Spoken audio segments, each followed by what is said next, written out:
Imagine a quiet Mediterranean harbor at dawn in 1347. The first light of morning paints the sky in soft pinks and grays, and a gentle breeze stirs the still water against the ship's hulls.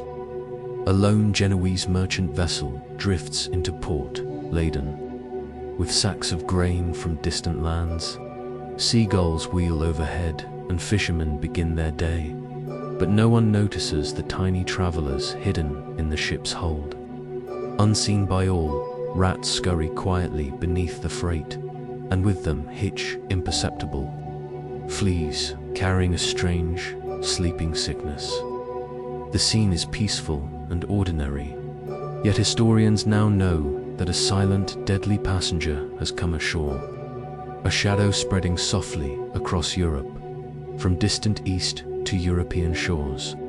Centuries ago, people did not understand germs, but even then, they worried as illness spread along trade routes.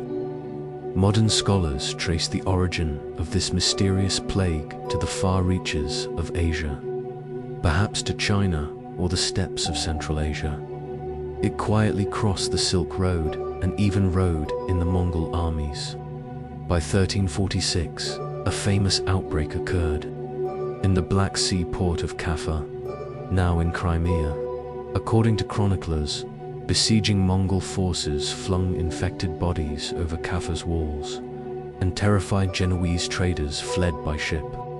Those refugees unwittingly carried the plague west. When one of their grain ships reached Sicily, its sailors felt ill, and soon the sickness was ashore.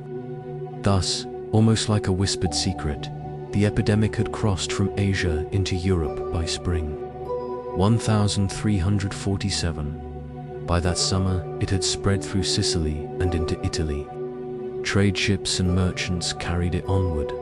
Within months, southern France, Spain, and Italy were afflicted, and by late 1348, it had reached southern England. Each port city or caravan route it touched fell quiet as people fell sick. By the end of 1349, the plague had swept across Western Europe to France, Spain, Britain, and Ireland, and like a shadow, it crept to Germany, Scandinavia, and even the Baltic lands by 1350. The illness traveled so swiftly along those medieval roads that, in less than 2 years, no corner of Europe remained untouched. At each step, it spread on merchants, ships, and trading caravans, turning once busy towns and villages hushed and still. The whispering toll on daily life. Life in the cities and countryside changed almost overnight. Markets and workshops fell, silent as people stayed home. Fields that had been plowed a week before lay fallow, and even the church bells tolled more slowly.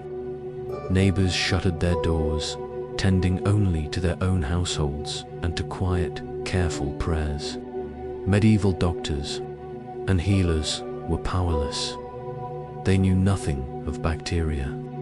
As one historian notes, nobody knew how to prevent or treat the disease, and none of the customary cures, not bloodletting, nor herbal elixirs, nor prayers, were successful. Villagers tried what they could, burning incense, carrying sweet-smelling herbs, and begging monks to sing mass. Yet the plague remained an unseen enemy. Every day the news grew grim as another family fell silent. Carts carrying the dead became a common, somber sight in the streets. People often found the safest course was simply to stay indoors, avoiding others and holding hope in prayer. Throughout these months, church and faith were both a comfort and a mystery. Priests filled altars with candles, and processions wound through town squares as villagers begged for mercy. Some joined flagellant groups, walking from village to village in penitence, hoping God would end the suffering. Others asked themselves how such a disaster could happen. Was it punishment, a trick of the devil, or simply misfortune? At the same time, many courageous souls tended the sick or buried neighbors, keeping small acts of kindness alive in a world of fear. In the hush of evening, one could often see humble candles burning behind windows as families clung to faith and each other. A changing world. The effects of the Great Plague were enormous. By the time the first wave waned in 1351 to 1352, roughly a third of Europe's people had died, perhaps 25 to 30 million souls. In some hard-hit towns, almost half of everyone was lost. This sudden loss of life shook society to its core. Many villages, and even some small towns, were left nearly empty, as survivors fled to open fields and country roads seeking safety. Governments and lords struggled to explain why the plague had struck so widely. Even the church wondered how such a trial could befall the faithful. In many places, authority and old customs were quietly questioned, while simple piety and charity became more important than ever. A surprising effect was on the medieval economy. Since so many peasants and laborers were gone, those who remained found themselves in a stronger position. Landowners, desperate for help to tend fields, began offering wages instead of demanding unpaid labor. For the first time, a villager could say, "I will work for pay and receive it." Wages and prices soared as skilled workers became scarce. In this quiet upheaval, the old system of serfdom was fatally weakened. Peasants could move more freely and seek better terms, and some rebellions even broke out when nobles resisted these new ideas. By the end of the century, the fabric of society had gently shifted, feudal bonds loosened, and an independent workforce began to take hold. Not all changes were peaceful. Fear, unfortunately, bred prejudice. Innocent people were blamed for the plague. In particular, Jewish communities suffered terribly. Frightened mobs attacked them in several regions.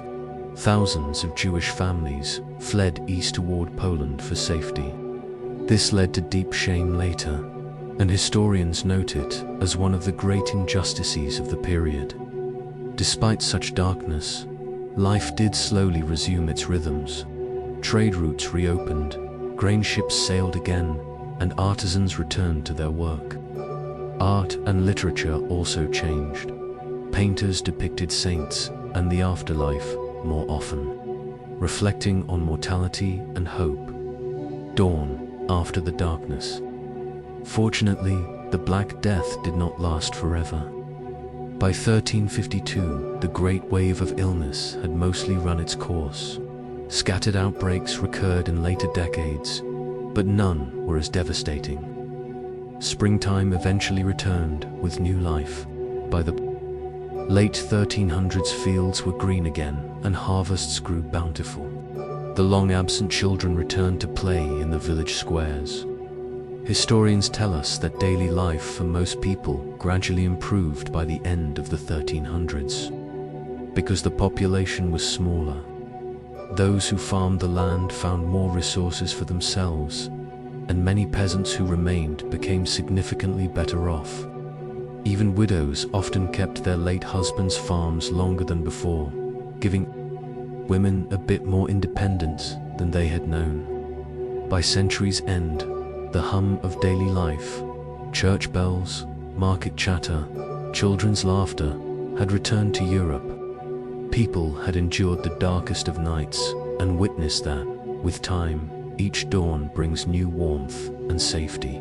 Today, as we lie safe in our beds, we can remember the Black Death not as a frightening tale, but as a chapter in a long story of human endurance.